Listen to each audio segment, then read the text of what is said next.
é a fonte da nossa alegria, e é por isso que nós cantamos, é por isso que nós nos reunimos, porque nós temos nele toda a nossa esperança, a nossa alegria, é muito bom. E essa noite também é uma noite para nós, como Igreja Betânia Local, de muita alegria, porque nós vamos receber novos membros. E é muito bom nós estarmos aqui podendo celebrar isso também. Quero convidar aqui o Biel, a Jéssica e a Amanda. São pessoas que passaram pelo nosso curso de membros, que toparam fazer parte dessa família com a gente, e dentro dessa missão que nós temos também como igreja. Pode subir por aqui. Muito bom ter vocês com a gente.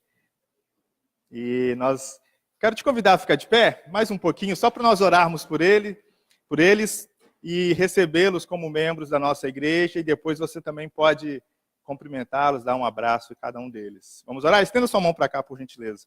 Senhor, nós queremos, nesse momento, agradecer ao Senhor por essa oportunidade que temos de poder receber novas pessoas para a nossa comunidade local, para a nossa igreja local. Muito obrigado, Senhor, porque a cada dia o Senhor vem acrescentando o número dos salvos, a cada dia o Senhor vem acrescentando o número de discípulos que querem, de alguma forma, marcar essa nossa geração, ser, junto conosco, uma igreja relevante para a nossa sociedade, para a nossa comunidade. E nós te agradecemos pela vida do Biel, a vida da Jéssica, a vida da Amanda, porque toparam esse desafio, assumiram esse compromisso de ser parte da nossa igreja. E nós, como igreja, queremos assumir esse compromisso com eles, de poder ajudar eles nos momentos difíceis, poder estar com eles em todos os momentos, como igreja, como o Senhor deseja para nós. Nós te agradecemos pela vida deles e agradecemos ao Senhor por essa oportunidade que temos de cultuar ao Senhor e nos festejar com esses momentos. É a nossa oração no nome de Jesus. Amém.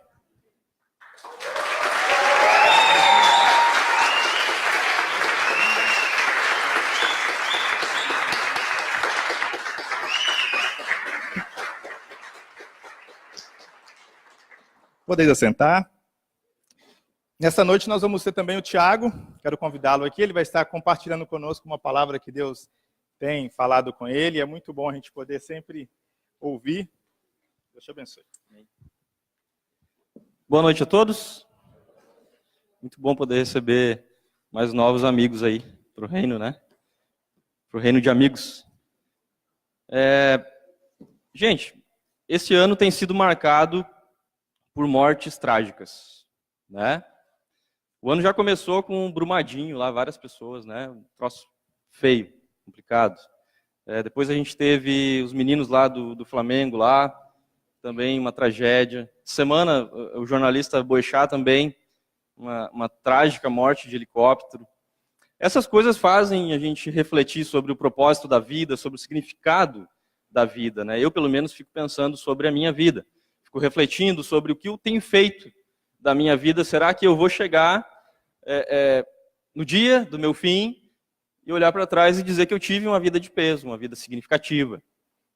E a gente, nessa reflexão, às vezes a gente chega à conclusão que sim, a gente está tendo uma vida boa, uma vida de significado, mas aprofundando um pouquinho a gente percebe que tem coisas, às vezes, que vão tornando a nossa vida pesada, mais pesada do que uma vida de peso. Às vezes relacionamentos, né, gente? É uma coisa bem complicada, relacionar com as pessoas. Às vezes vai tornando a vida da gente pesada, a dificuldade que a gente tem de resolver os problemas. Às vezes amizades, né, vão se tornando um peso também, por deixarmos passar a resolução, por não trabalharmos perdão. Esse tipo de coisa vai pesando e pode tornar a vida da gente pesada. Às vezes sonhos que a gente tinha e a gente não conseguiu alcançar, né, não conseguiu chegar lá, e às vezes frustra. A vida da gente vai se tornando pesada, sabe? Parece que a gente tem toneladas nas costas, parece que o viver é uma coisa difícil. Eu tenho que acordar, eu tenho que ir trabalhar, eu tenho que viver, tenho que me relacionar com as pessoas, e eu não quero às vezes. O certo é que todos nós queremos fugir disso. Ninguém quer um peso de vida desse jeito. O outro problema, o outro extremo, é que às vezes a gente corre para o outro lado, que é uma busca desenfreada pela leveza. Que é, eu ter uma leveza a qualquer custo. Esse é um problema que nós todos corremos o risco também. Tem um filósofo francês que ele trabalha bastante essa questão, ele tem muito material a respeito disso, Lipovetsky. E ele fala, gente, que nós, a sociedade moderna, pós-moderna, ela conseguiu conquistar a leveza. Através da ciência dos materiais, através da tecnologia. Ele afirma que uma coisa que era abstrata, uma coisa que ficava apenas no plano das ideias, a gente conseguiu materializar isso na nossa geração. Nós conseguimos tornar a leveza real, palpável. Isso se dá muito por causa da tecnologia. Todos aqui devem ter, né, seu aparelhinho. E esse aparelhinho, ele mostra como isso acontece de fato. Mostra muito disso. Porque vocês devem lembrar, gente, do peso de uma máquina fotográfica, das primeiras. Como era pesada. Hoje a gente tem isso na palma da mão com algumas gramas. Filmadora, né, eu lembro daquelas filmadoras antigas, maiores, pesadonas. Rádio, televisão, calendário, agenda, tudo a gente coloca aqui. Então, em algumas gramas de peso, nós tiramos dezenas de pesos. Né? Em gramas, nós conseguimos desenvolver funções que antes precisávamos de... Se a gente fosse colocar nesse canto aqui todas os aparelhos que nós teríamos que ter, encheria aqui. Então, a gente conseguiu conquistar uma leveza, de certa forma. Né? Isso é visível. A gente conquistou.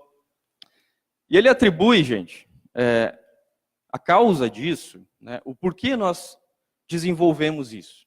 Ele atribui a dois fatores principais. O primeiro deles é a nossa busca pelo lucro, pela geração de lucro. Ou seja, nós precisamos de lucro para ser leves, mas não o lucro aquele necessário. Isso não é mais leve.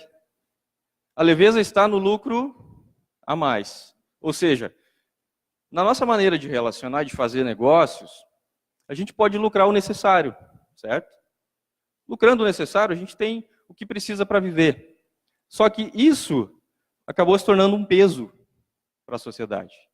Ou seja, eu preciso ganhar além do necessário, porque eu tenho que ter dinheiro sobrando. Eu tenho que ganhar mais, meu salário não pode ser igual o do Marcinho. Eu tenho que ganhar mais do que ele. Porque ganhar igual ou menos é um peso. Vocês percebem como é construída essa relação da leveza com a nossa interioridade, os nossos desejos? Então, a leveza, ela foi alcançada através da nosso desejo de lucro. O outro fator que ele atribui como causa dessa nossa conquista é a velocidade, gente. A tecnologia ela mostra muito disso realmente, né? Coisa que para fazer uma viagem de um país a outro nós precisávamos de dias, meses, às vezes, né, com navios e barcos. Através do avião, da tecnologia, a gente consegue isso rapidamente, algumas horinhas de voo. Realmente, nós conquistamos a leveza. Nós conseguimos isso. A nossa geração ela ficou marcada por isso na história. Nós conseguimos tirar o peso das coisas. A gente conseguiu fazer isso acontecer. Só que, consequência disso, gente, a gente tem se tornado uma sociedade mais individualista. Nós temos nos tornado mais narcisistas, mais hedonistas. A culpa disso não é da tecnologia, mas a tecnologia ela coloca para fora os nossos desejos mais intensos, mais profundos. Então, a tecnologia, ela mostrou como o ser humano quer ser. Mostra aquilo que está dentro do ser humano e aquilo que o ser humano deseja. Consequência disso, a gente percebe que andar com pessoas é pesado. Por quê? Porque quando eu ando com pessoas, eu preciso lucrar mais. E as pessoas que andam comigo, se eu dividir o lucro com elas, eu estou perdendo. A velocidade, ela mostra também que se eu andar com pessoas, eu tenho que, às vezes, baixar a minha velocidade para andar na mesma velocidade delas. Então, eu preciso andar sozinho, eu preciso ser mais individual, porque aí eu vou me sobressair, eu vou estar na frente. Isso mostra muito essa leveza moderna, mostra muito do que está no coração da gente. Uma coisa bem visível é as famílias, são as famílias. As famílias estão ficando cada vez menores, né, com menos filhos, né? Com a minha idade, meu pai já tinha 3 filhos. Eu não tenho nenhum. Então, não que é errado não ter filhos, né, gente? Mas a gente percebe que isso está bem próximo da gente, essa cultura, essa influência. Isso acontece bem pertinho da gente. Outra maneira de perceber isso é uma frase que ele acaba concluindo. Ele diz que a busca desenfreada pela leveza se tornou pesada. Ou seja, nós conquistamos a leveza, mas na verdade ela é aparente. Na verdade é superficial. Quando a gente vai olhando por baixo da superfície, a gente começa a perceber que ela está mais pesada do que leve. Quando a gente começa a olhar mais a fundo, o porquê dela, as causas, as consequências, a gente acaba percebendo que ela está mais pesada e está tornando a vida da gente mais pesada. O trabalho é uma das formas da gente também identificar isso. Um sociólogo brasileiro, ele fala que as cobranças hoje são muito maiores no trabalho, né? Você vê qualquer pessoa fazendo 3, 4 ou 5 coisas ao mesmo tempo. Essas multifunções estão aparecendo em todos os locais de trabalho. É uma característica da modernidade. Hoje você produz muito mais em um determinado período de tempo, diferente do que acontecia antes. Se a gente for pegar o século passado, século XIX, a carga horária de trabalho era de até 12 horas por dia. A gente reduziu, né? A gente trabalha 8 horas por dia. Diminuiu a carga horária. Era para ser mais leve? Era. Diminuiu o tempo de trabalho.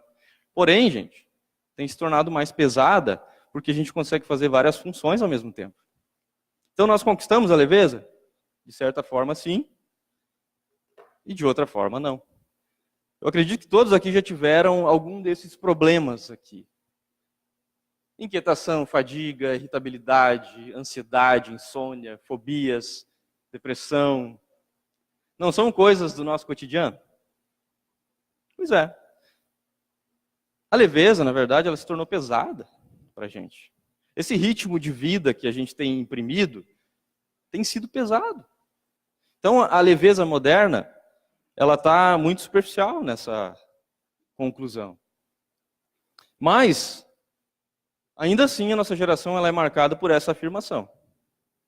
Nós conquistamos a leveza.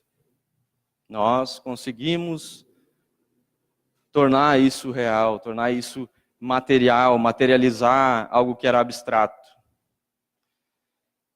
Se a gente for pegar essa afirmação e todo esse levantamento, toda essa analogia, toda essa conclusão de Lipovetsky, a gente chega à conclusão de que a leveza moderna afirma para a gente que ela se dá no distanciamento de pessoas, certo? Ela não está nos relacionamentos, porque me relacionar com pessoas é pesado. Relacionar com pessoas causa brigas, causa estresse, né? Relacionar com pessoas, dependendo da pessoa, o Thiaguinho aqui, o Thiago é brabo às vezes, né? O Thiago ele, às vezes dá problema para a Marília, e a Marília às vezes fica estressada, o Thiago não corta grama. Relacionar com pessoas atrasa. Relacionar com pessoas vai botando peso. Então, dentro da conclusão dessa afirmativa moderna e pós-moderna, a gente deve se distanciar das pessoas. Devemos buscar a leveza longe das pessoas. E uma próxima conclusão óbvia dentro desse pensamento, gente, é bem grave, é bem sério. De que a leveza não está em Deus. Porque quando a gente entende que Deus é um ser pessoal, a leveza não está nos relacionamentos, concluímos que a leveza não pode estar em Deus, porque Deus é um ser pessoal, Deus se relaciona. Então veem como isso parece uma coisa bem superficial, mas a gente vai desencadeando sérios problemas, levando a gente a ser uma geração marcada pela falta do congregar. O Mateus pregou isso algumas semanas atrás. Né? Cristãos não praticantes, nunca houveram tantos. Por quê, gente? Porque relacionar com a igreja dá trabalho. Ir à igreja me pede que eu relacione com as pessoas. A gente falou isso na quarta-feira, né, no início dos grupos cultivo, sobre a necessidade de relacionarmos com as pessoas. Então, igreja diz para mim que eu tenho que relacionar. Então, eu não quero saber de igreja. Quero distância de igreja. Me afasto de igreja. A leveza não está na igreja. Percebem como isso afeta? A leveza não está em Deus, gente. Essa é a conclusão do que a influência moderna, as influências que a gente recebe no dia a dia, essa é a grande conclusão. Jesus, gente, ele tem palavras muito sérias com relação a isso. Jesus, ele fala abertamente sobre isso. E eu quero ler com vocês lá em Mateus, capítulo 11, versículo 28 em diante. O que Jesus fala a respeito. Como Jesus ele aborda esse assunto, ele se preocupa com isso. Jesus sabia como o ser humano tenta resolver as coisas, né, da maneira errada. E Jesus fala abertamente sobre esse assunto. Lá ele está falando para algumas pessoas, e ele diz assim: vinde a mim, todos os que estáis cansados e oprimidos, e eu vos aliviarei. Um convite bem simples, né, sem muita palavra difícil. Jesus deixa bem claro duas coisas aqui, primeiramente. Que, contrariando a leveza moderna, pós-moderna, ele diz que a leveza real, ela está, sim, em relacionar. A leveza real, ela está no vinde a mim. Ele não diz afastem-se de mim, afastem das pessoas para terem o alívio. Não, vinde a mim, venham. Ele convida perto de mim. Jesus está afirmando o que nós estamos achando que afirmamos. A leveza não está nos relacionamentos. Jesus diz, não, ela está sim em relacionar. A segunda afirmação, gente, é que nós não conquistamos nada. A leveza verdadeira, real, veio há mais de 2000 anos atrás, na pessoa de Jesus, e se intitulou a leveza. Então, Jesus é o acesso a isso. Jesus é quem proporciona para a gente uma vida leve, uma vida verdadeiramente com sentido, com significado, uma vida real, uma vida cheia de desfrute, de prazer. Então, Jesus começa já dizendo para a gente que a nossa afirmação está equivocada. Né? A afirmação que a nossa geração tem feito está bem equivocada. Jesus continua dizendo, tomai sobre vós o meu jugo e aprendei de mim que sou manso e humilde de coração. E encontrareis descanso para as vossas almas. Jesus, ele fala para o judeu sobre essa questão do jugo, que era uma coisa muito comum para o judeu. Quando ele ouvia a palavra jugo, ele entendia claramente o que estava falando. Ah, falou sobre jugo? Ah, eu sei que ele está falando sobre maneira de viver. O jugo, gente, ele é essa parte de madeira que era... Jesus tira isso da agricultura, né, para relacionar com algo que as pessoas entendam e compreendam. Então, o jugo era colocado nos bois para eles levarem uma carga, certo? De um lugar a outro. O jugo está relacionado à direção, para que um boi não se afaste do outro e vá um para cada lado. Esse jugo é colocado para que os dois vão em um sentido certo, uma direção certa, e também divide o peso, ajuda com que eles consigam carregar de uma maneira mais leve. Consigam carregar mais e mais peso. Então, quando Jesus está falando assim, tomai sobre vós o meu jugo, os judeus na época, eles entendiam isso muito claramente. Porque para o judeu, ele se apropriou dessa palavra, jugo, que significava maneira de viver. Então, quando eles ouviam Jesus lá, dizendo, tomai meu jugo, eles entendiam, opa, esse cara está falando de maneira de viver. Tomai a minha maneira de viver. A minha maneira de viver é a correta. É a ideal. Então, a gente, hoje, não tem muita compreensão disso. Porque tomar um jugo é uma coisa difícil para a gente. A gente geralmente tem muitos jugos ou nenhum. Porque, às vezes, na área amorosa, a gente tem o jugo Hit lá, o conselheiro amoroso, né, que diz pra gente que tem que ser o garanhão, né, ou sei lá o que a gente busca, né, e se tu ignorar, vai chover na tua horta. Para a área profissional, a gente vai no YouTube lá e acha um cara bom, que fala sobre como ganhar dinheiro, como gerar mais lucro, como ficar mais rico. Para religião, às vezes a gente tem 3, 4, né? Às vezes a gente escuta pregação na Betânia, a gente segue alguma coisa, depois estou me sentindo meio mal, vou lá no centro espírita, vou na Umbanda, e me coloco para cima, né? Me sinto melhor. Então, o ter um jugo para a gente é uma palavra muito difícil dentro do nosso pensamento moderno, pós-moderno. Muito difícil a gente seguir um jugo. Patrick tem o jugo dele, de como seguir uma vida de peso. Ah, mas vou seguir o Patrick só em algumas coisas, né? Porque eu quero seguir outros caminhos em outras áreas da vida. Então, para nós, isso é muito difícil. É muito difícil conciliar essas palavras de Jesus com a nossa maneira de viver. Então, quando eles ouviam sobre jugo, eles entendiam isso. Era uma maneira de viver com nada a mais, nem nada a menos. Era o peso ideal. Então, quando eles ouviam isso, eles entendiam. Esse Jesus está falando sobre a maneira dele de viver. Hoje a gente vive uma sociedade com um pluralismo muito grande, então buscamos vários jugos, um ecumenismo muito grande também. Então ter o jugo de Jesus é um desafio para a gente, é algo que nós precisamos entender primeiro, e a gente vai destrinchar isso, para depois a gente assumir. Quando Jesus fala que o porquê de seguir o jugo dele, ele diz que é porque é suave e o fardo dele é leve. Jesus está dizendo aqui que, independente do jugo que você tenha, independente do jugo que o judeu tinha na época, independente do jugo que eu tenho, o dele é mais suave. O dele é mais leve. Independente.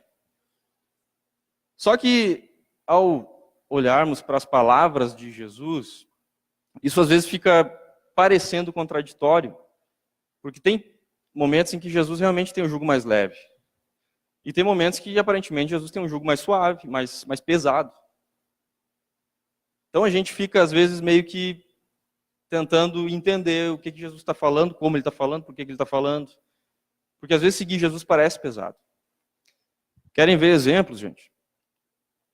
Na época, o judeu, ele dava muita importância para essas 3 coisas aí.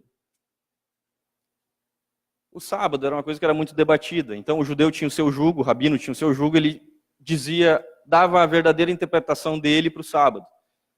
Então se você seguisse um rabino ultraconservador, ele ia dizer assim, o sábado não pode trabalhar. No sábado você não pode fazer nada. Um dos exemplos é se pegasse fogo na casa de algum de nós aqui, e a gente estivesse seguindo um rabino ultraconservador, ele ia dizer para a gente que a gente tinha que sair de dentro da casa, sem correr muito, ficar o mais próximo da casa de fora, e esperar ela terminar de pegar fogo. Só com a roupa do corpo, sem pegar nada nas mãos. Quando Jesus fala sobre o sábado, ele dá outra interpretação. Ele diz assim, no meu jugo, o sábado foi feito para o homem, não o homem feito para o sábado. Jesus, ele inverte. Isso fica um pouco mais leve, bem mais leve. O sábado não é para endeusar ele. O sábado é para relacionar com Deus. O sábado é para relacionar com as pessoas, para desfrutar da vida. O sábado não é para se tornar um Deus. Outra coisa que também era motivo de polêmica na época era o divórcio. O judeu ultraconservador, ele diria, de maneira alguma vocês podem divorciar. Em hipótese alguma. E orar para morrer o cônjuge. Não pode separar. Jesus, quando fala sobre isso, por mais que contrariado, ele permite. Sendo mediante a quebra do pacto conjugal, ok, carta de divórcio. Por causa do coração, porque é difícil de relacionar com a pessoa. Ok, mas leve. Quando Jesus fala sobre costumes também, que era outra coisa que dava muito problema na época, Jesus ele deixa claro que a tradição, né, toda a riqueza da tradição, dos costumes, das leis, toda essa parte, ela era para levar a gente a relacionar com Deus e com as pessoas, não era para ser o fim. Então lá quando Jesus é questionado pela Diandra e pelo Tiago lá, que eles não lavaram as mãos antes de comer, né? Ele fala, gente, o problema não está aí, o problema não está na mão, na ponta dos dedos, o problema está aqui dentro. É o que sai pela boca, através do coração. Então, Jesus ele dá um verdadeiro significado, Jesus ele torna mais leve a coisa, Jesus adorava comer, fazer refeição com as pessoas, ele não estava preocupado em lavar a mão ou não lavar a mão, ele queria relacionar, ele queria estar junto, estar perto, aproveitando. Então Jesus ele torna mais leve em certo sentido. Só que se a gente pegar outros textos de Jesus, lá em Mateus 5, por exemplo, vocês podem ler em casa todo o capítulo, fala sobre o jugo de Jesus, como é todo o jugo dele. A gente tem algumas coisas que parecem mais pesadas. Ele diz, ouvistes o que foi dito pelos antigos, porém, eu vos digo, Jesus dá a interpretação dele das coisas. Né? Ouvistes o que foi dito, não matem. Não matarás. Né? Não mata ninguém. Só que eu digo para vocês que quando vocês odeiam alguém, vocês já estão matando. É bem mais pesado esse jugo. Né? Então, se eu tinha o jugo lá do Rabino Mateus, Mateus dizia para mim, só não pode matar, Thiago. Né? Não pode ir lá e acabar com a vida do cara. Ok, não vou fazer isso. Mas quando vem Jesus e diz, meu jugo vocês não podem nem odiar, aí eu vou refletir, poxa, talvez eu já nem seja réu primário mais, né? Minha lista talvez de morte já está grande.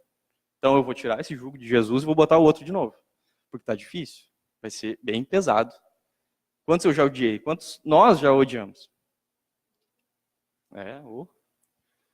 Aí ele fala sobre o adultério. Ele ouvistes o que foi dito, não adulterarás. Ok. Ou a gente ouviu direitinho, não posso chegar lá e cometer o ato em si, fisicamente. Aí ele diz, isso que vocês ouviram, mas eu digo para vocês que quando vocês pensarem, desejarem outra pessoa que não o cônjuge, vocês já estão adulterando. Jesus ele deixa mais pesada a coisa. Porque aí, no jugo que eu tenho, eu não posso tocar. Agora, no jugo de Jesus, eu não posso pensar. E aí? Na rua, né, o olho corre. Na internet, né, pornografia, e nem isso não pode mais. Pesou. O jugo de Jesus ele é mais interno do que externo. Ouvistes o que foi dito sobre amar o próximo e odiar o inimigo. Né? Eu digo para vocês que amar o irmão é fácil. Eu quero ver vocês amando o inimigo. O meu jugo diz que tem que amar o inimigo. Aí pesa. Não, nem quero mais jugo. Pode deixar, eu vou ficar com o outro aqui. Ouvistes o que foi dito, olho por olho, dente por dente. Vingancinha, né? Me fez mal, vai pagar. Também vai sofrer. Aí Jesus diz assim, tomou na face direita, dá outra, bota a mãozinha para trás e pode bater. Pesa. Ninguém quer esse jugo. E os judeus ouvindo, eu fico imaginando os judeus ouvindo isso e saindo fora. É pesado esse jugo aí. Se Jesus aí está vindo com um negócio aí que está pesando para a gente. Vou continuar com o meu outro jugo lá. Esse é a dificuldade que a gente tem de entender o que Jesus propõe, né, e olhar um pouco mais para a profundidade das coisas, né, fora da superficialidade. Começar a ir mais a fundo.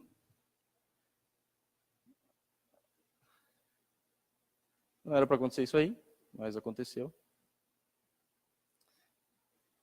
A vida de peso que Jesus propõe passa por enxergar por detrás da superficialidade aparente.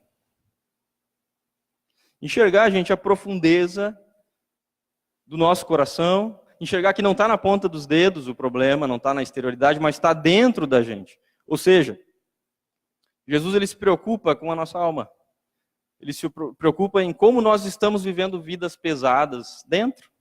Como a gente tem coisas escondidas, às vezes, as 7 chaves que ninguém sabe, mas que pesa. Pesa na alma, fica difícil da gente continuar vivendo, fica difícil da gente acordar, levantar e trabalhar com a vida leve. Por quê? Porque pesa. Porque Jesus ele vai direto lá no pecado. Jesus vai direto lá naquilo que está pesando. Jesus sabe que o pecado pesa. Ele vai direto na fonte do problema para ajudar a gente a ter uma vida leve, gente. Para ajudar a ter uma vida de significado. Tem uma passagem onde Jesus ele faz um convite, de fato, do vinde a mim, e tem uma resposta. Lá em Mateus 9, Jesus ele convida Levi, né, que é Mateus, que é um cobrador de impostos, um publicano, que era alguém que não era bem quisto pelos judeus, porque era alguém que cobrava imposto deles, e levava lá para os romanos, para o governo romano. Então, os judeus olhavam para eles como corruptos, né, como pessoas que estavam traindo o seu povo, tá lá ajudando os outros, lá tinha que estar com a gente. E Jesus ele chega para esse publicano, que é Levi, convida, vinde a mim. Vamos andar comigo, vamos ser meu discípulo, vamos tomar o meu jugo. E Levi responde sim, aceita. E aí Jesus está lá, fazendo mais uma refeição com eles, comendo e tal. E aí os fariseus, que eram grandes conhecedores da época, conhecedores da Bíblia, eles, da lei, eles chegam e criticam os discípulos de Jesus. Os fariseus vendo, disseram aos discípulos de Jesus, por que come o vosso mestre com publicanos e pecadores? Questionamento válido, né? O mestre de vocês está comendo com esse tipo de gente. O mestre de vocês é bem diferente dos nossos.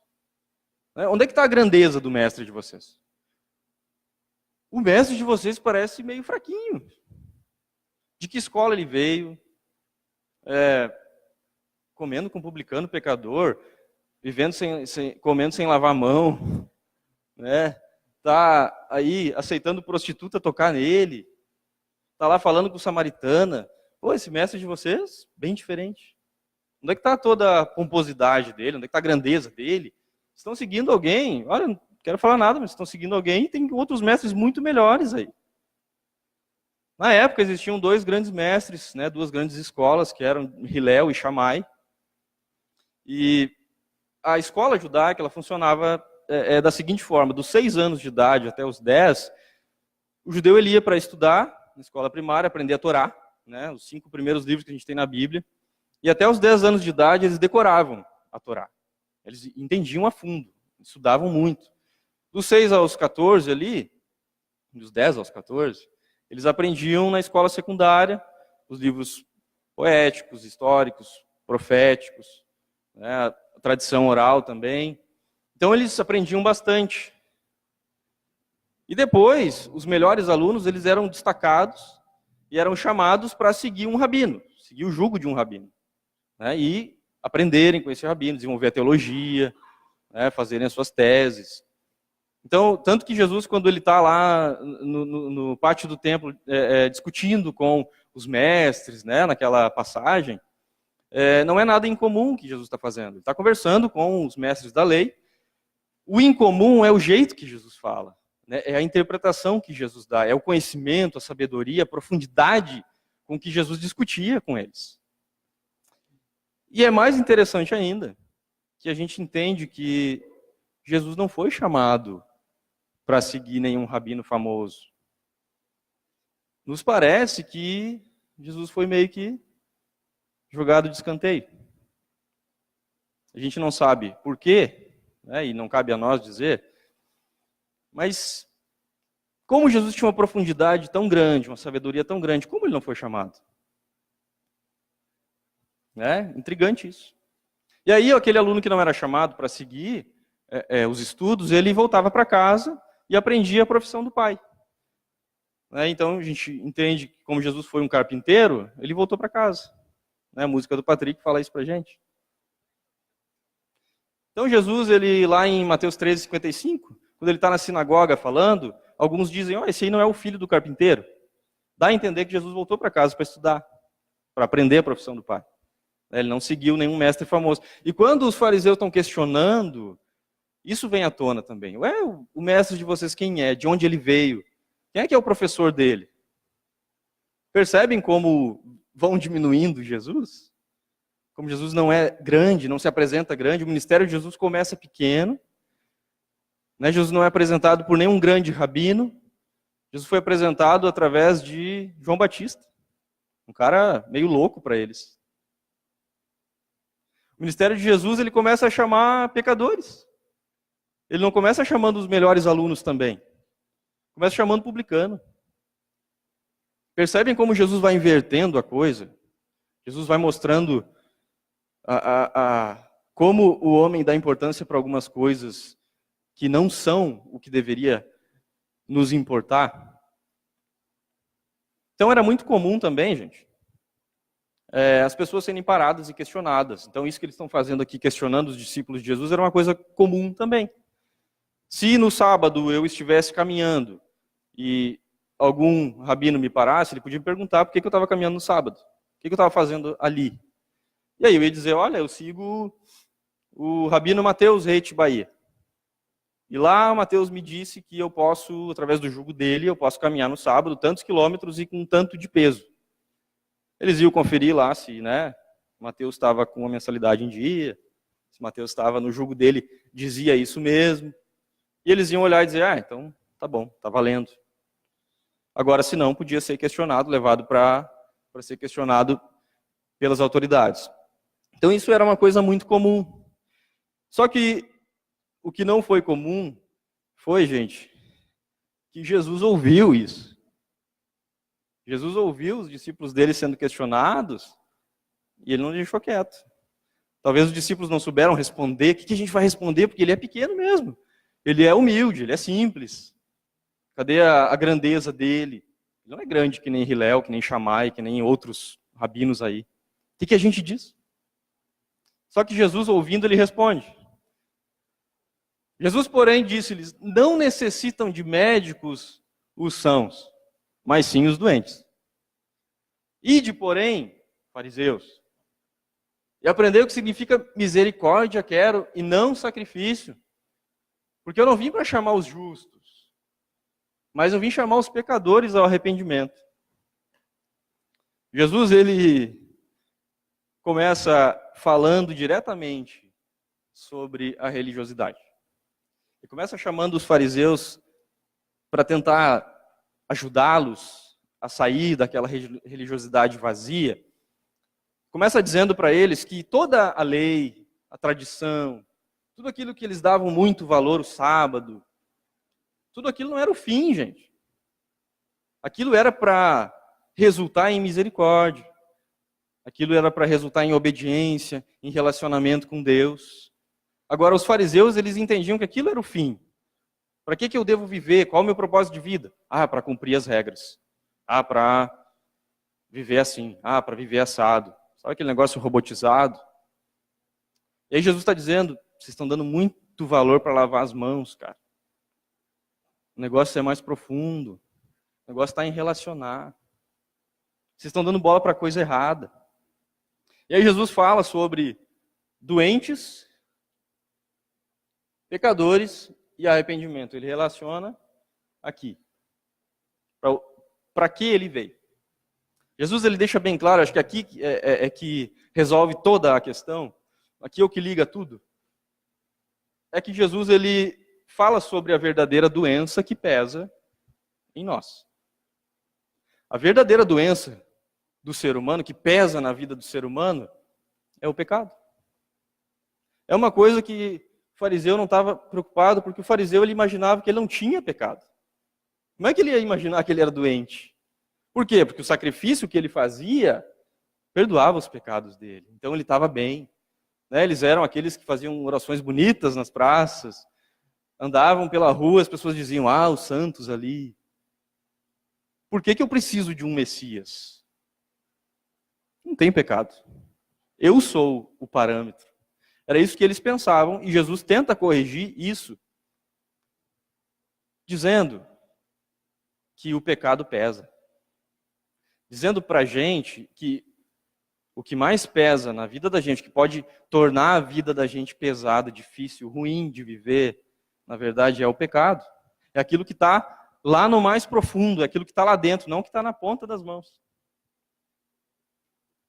Quando a gente fala em lidar com o pecado, é uma coisa difícil também.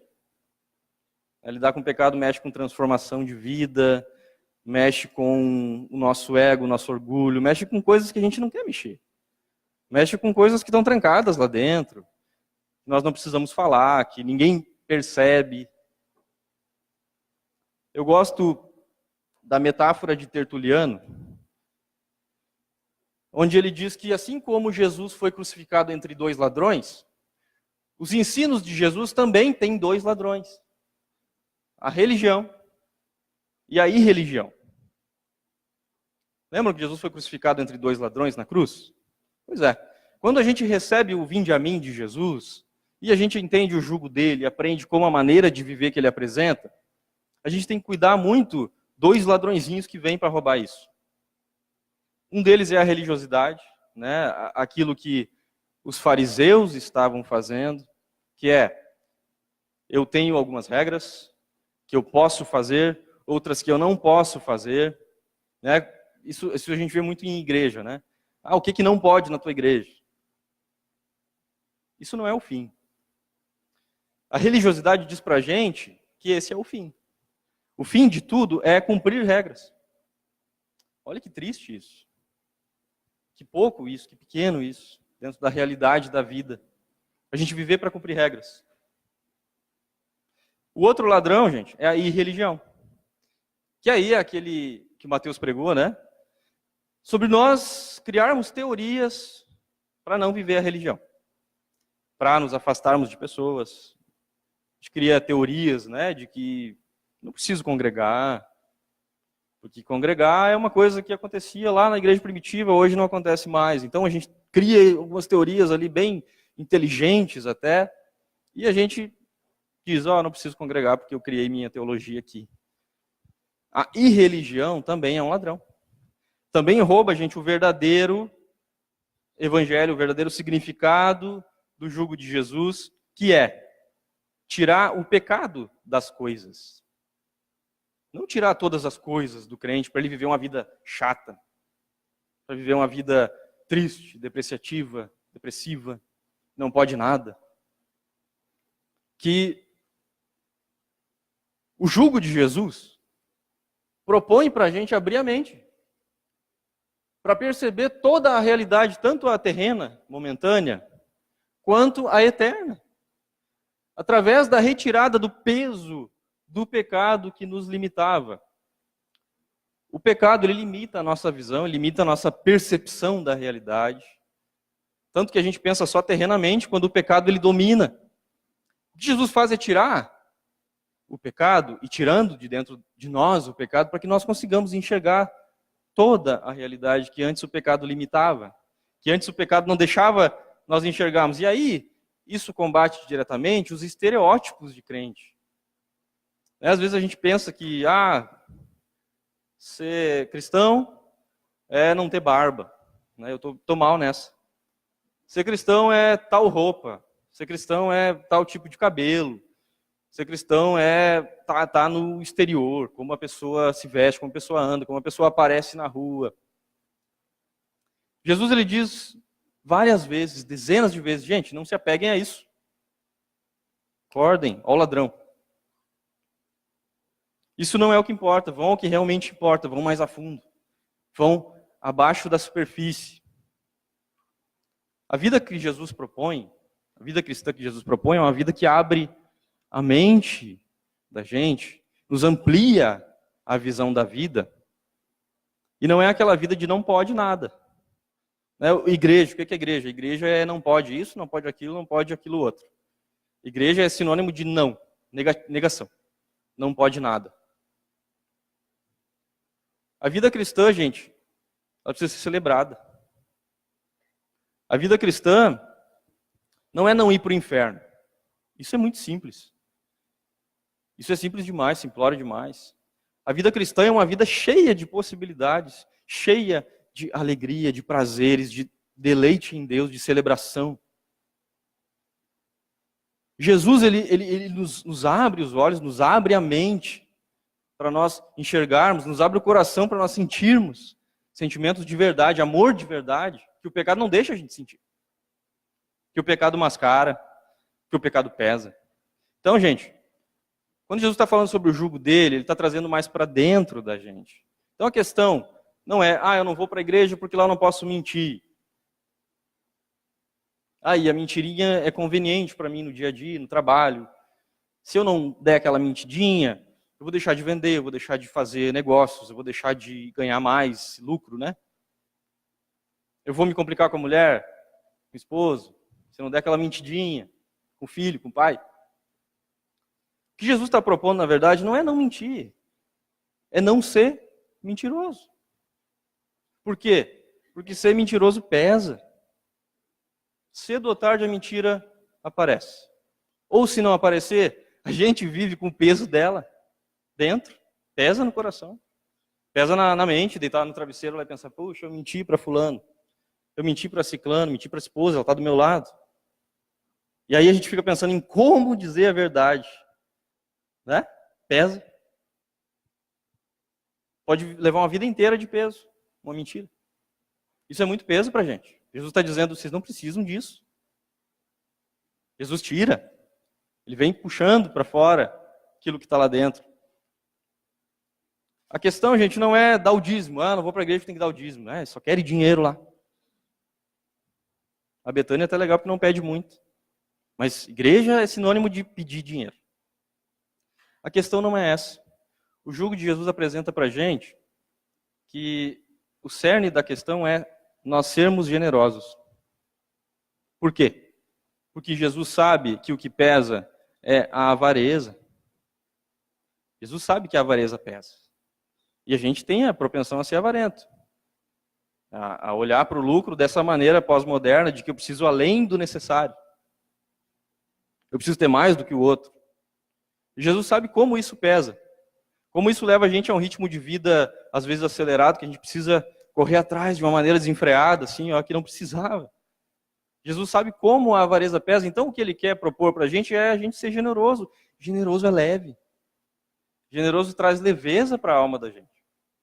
O que Jesus está falando não é nada demais, é que a gente às vezes apresenta a igreja para as pessoas como a igreja do não pode, a igreja do tem que dar dinheiro. Não é isso.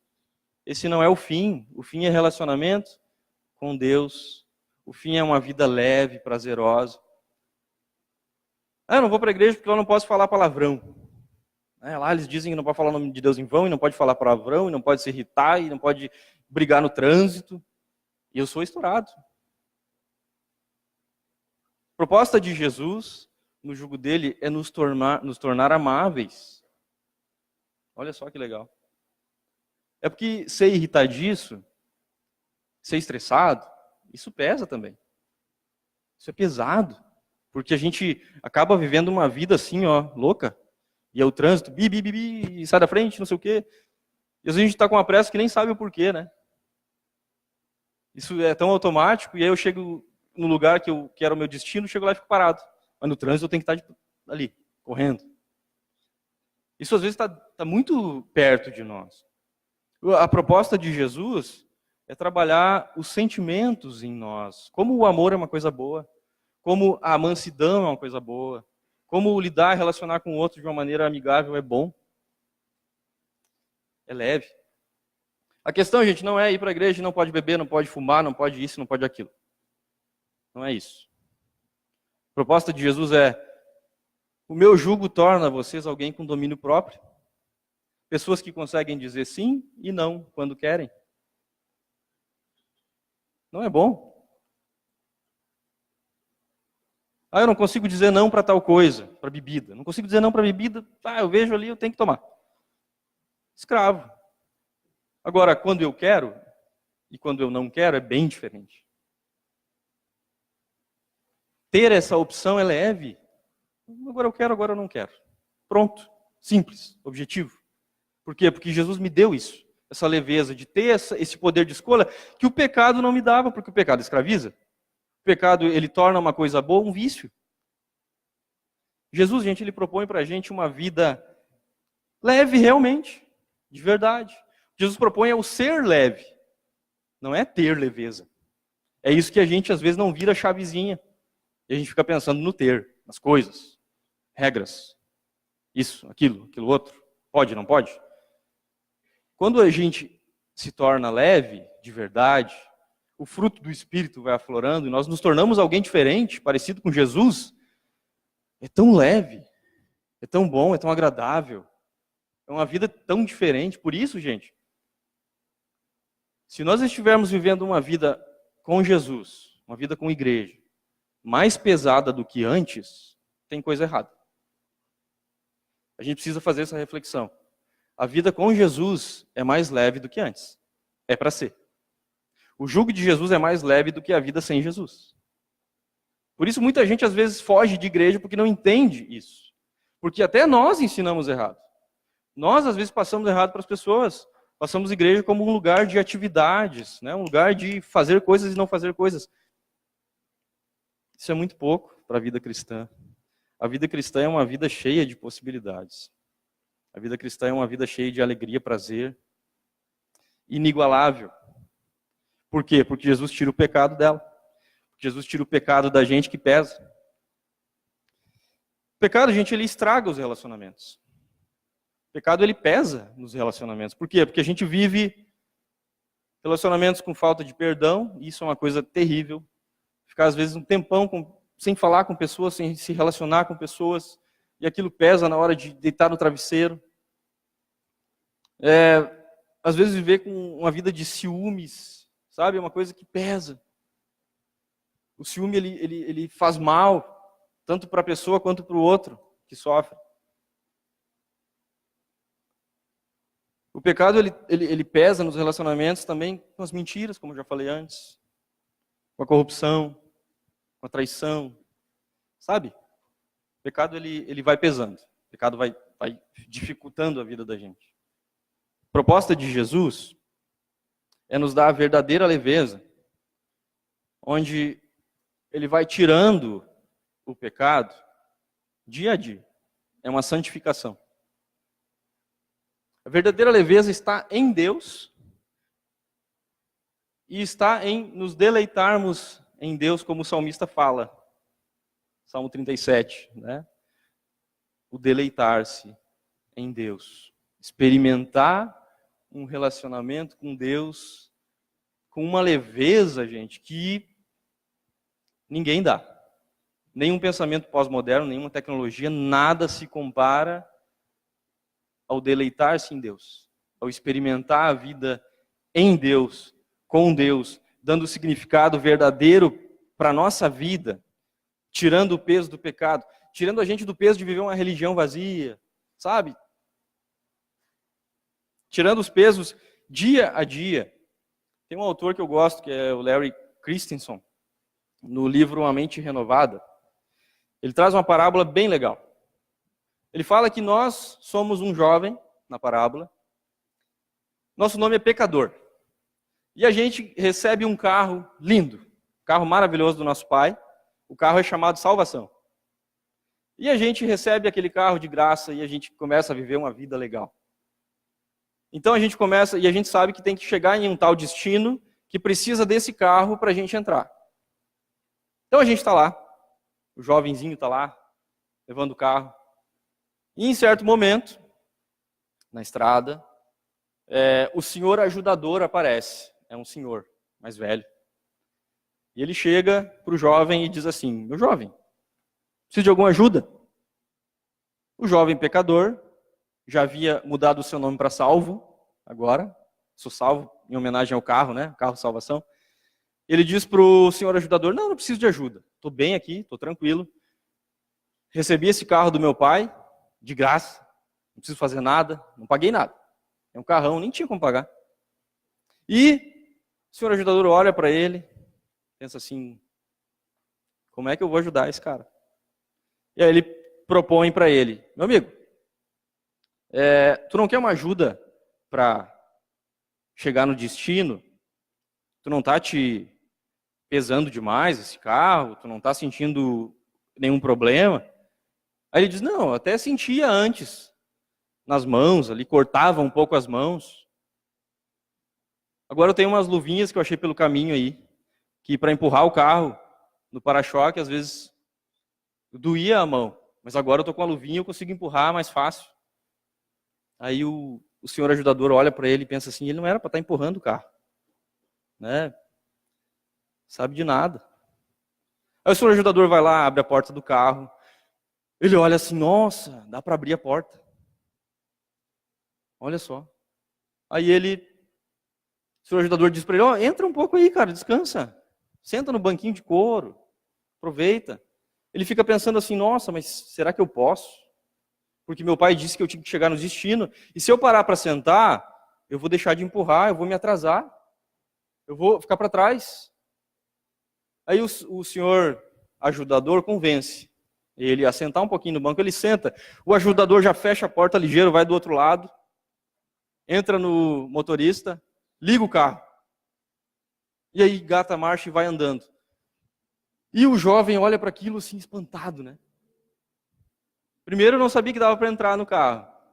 Segundo, eu não sabia que dava para ligar e sair andando. Olha só. Essa parábola, ela mostra um pouquinho da nossa cosmovisão, às vezes. Um pouco de como nós enxergamos o todo. Jesus, ele apresenta para a gente um jugo que mostra como Deus, ele se importa com a gente, ele nos salva, mas essa salvação ela precisa ser desenvolvida. Essa salvação não é para ser algo triste, não é para ser algo para baixo, não é para ser algo pesado. A salvação é para mostrar para a gente um mundo cheio de possibilidades. Eu posso desfrutar da salvação. Eu posso desfrutar nesse caminho de chegada até o fim da vida terrena. Eu posso desfrutar disso, gente. Eu posso viver uma vida alegre, contente, sentindo o prazer de sentar no banco de couro e deixar o Espírito Santo conduzir o meu carro. Aproveitar, me deleitar em Deus, deixar Deus conduzir.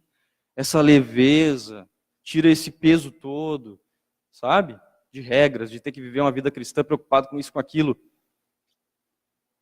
Jesus, ele vai dando, junto com regras, significado para elas. Jesus, ele, para concluir, ele fala sobre aprender dele. Ele diz assim, aprendei de mim que sou manso e humilde de coração. Então vocês vão encontrar descanso para as vossas almas. Eu acho fantástica essa afirmação de Jesus, porque, como eu já falei, os outros mestres eram grandes. Os outros mestres, eles eram tidos como os maiorais, né, como os legais da época. As pessoas olhavam para eles como grandes pessoas. Jesus, ele propõe pequenez. Jesus propõe humildade, mansidão. Jesus, ele quando vem, ele se esvazia, ele se diminui da sua glória, nasce lá numa estrebaria, pobre. O ministério de Jesus não é regado de requinte, não é regado de dinheiro, de glória. Jesus, ele mostra que aprender dele, na verdade, se tornem pequeno como eu sou. Olhem para o mundo da visão do pigmeu. Eu gosto como Tolkien ele trabalha em Hobbit, uma vida cheia de possibilidades para um pigmeu. Uma vida cheia de aventuras para alguém pequeno, não para alguém grande. Para mim, ele representa muito bem isso. Quando a gente se torna pequenininho, né, eu fico lembrando de Jesus chamando as pessoas para olharem os lírios do campo. Se eu sou muito grande, eu não consigo olhar.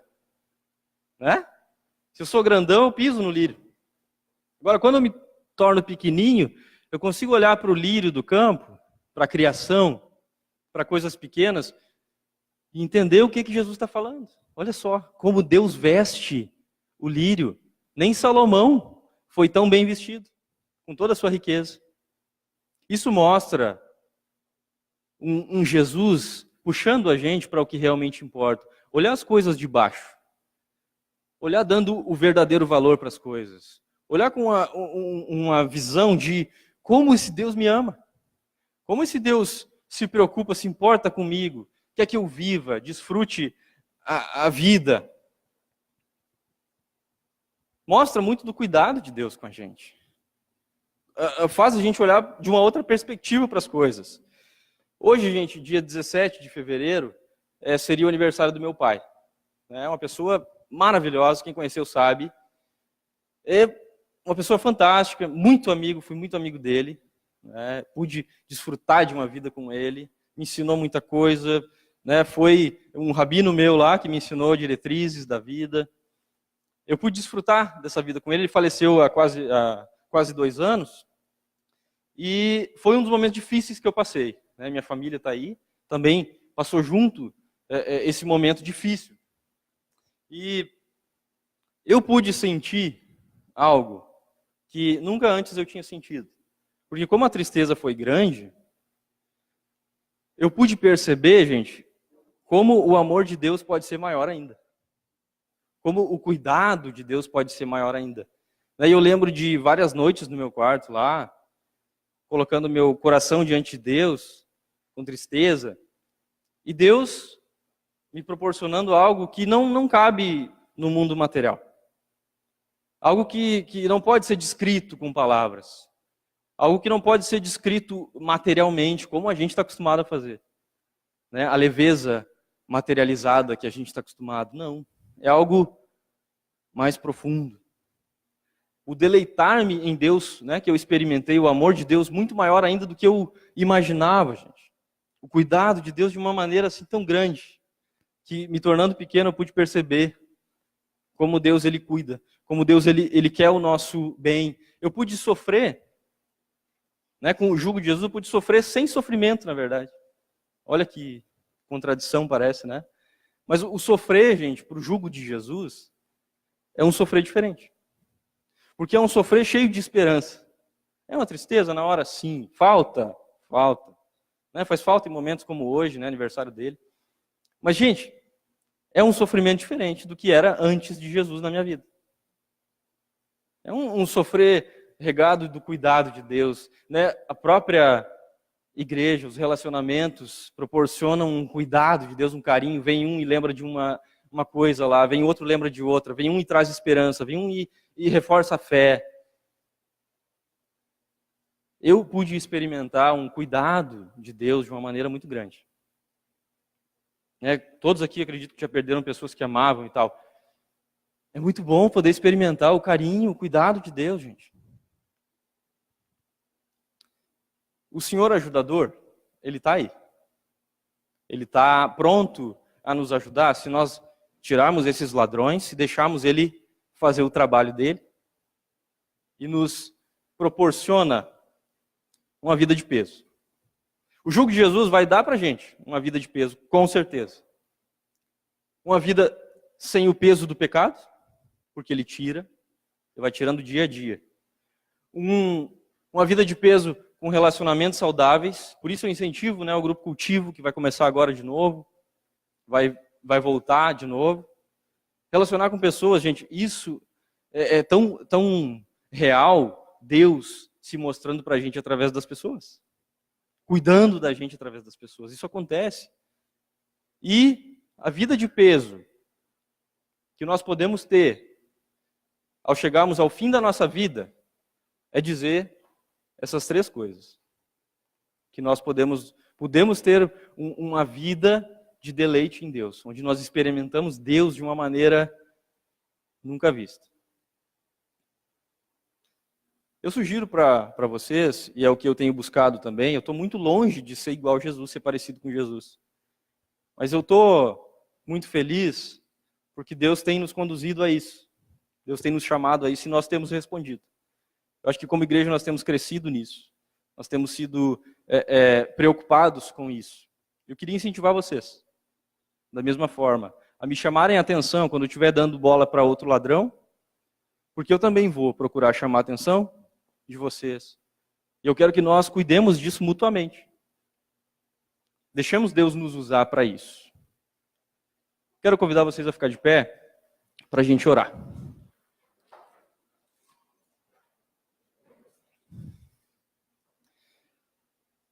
Deus, eu quero te agradecer pelo teu cuidado conosco, pelo teu carinho, pelo teu amor, pelo teu afago. Quero te agradecer porque o Senhor mostrou para a gente, através da Bíblia, a gente tem acesso hoje, como ter uma vida de peso. E como essa vida ela não precisa ser pesada, mas ela pode ser uma vida leve, uma vida onde nós conseguimos desfrutar dela, nós conseguimos viver ela a todo vapor, nós conseguimos viver ela com a nossa mente mais aberta para enxergar coisas que antes o pecado não deixava. Te agradeço pelo sacrifício na cruz que o Senhor fez, que pagou o pecado de uma vez só. Te agradeço por nos proporcionar relacionamentos saudáveis. Eu agradeço porque o Senhor cuida da gente e o Senhor não se importa com a nossa limitação e o Senhor se coloca do nosso lado para ir andando junto, para ir esperando o nosso tempo, para ir nos moldando. Essa longanimidade do Senhor, essa mansidão do Senhor. Deus, muito obrigado. Muito obrigado. Eu peço que o Senhor nos ajude a lidar com os ladrões, com a religião e a irreligião. E que nós consigamos, Senhor, através da Tua graça, do Teu amor, do Teu cuidado, da Tua misericórdia, chegar ao fim da nossa vida, dizendo que nós tivemos uma vida de peso, e chegar lá no fim e Te abraçar, e Te agradecer com aquele abraço caloroso por tudo que o Senhor fez por nós. Nos ajuda nisso, Senhor. Eu te peço, em nome de Jesus. Amém. Que a graça do Senhor Jesus, o amor de Deus, o nosso Pai, e a comunhão do Espírito Santo seja com todos vocês. Amém.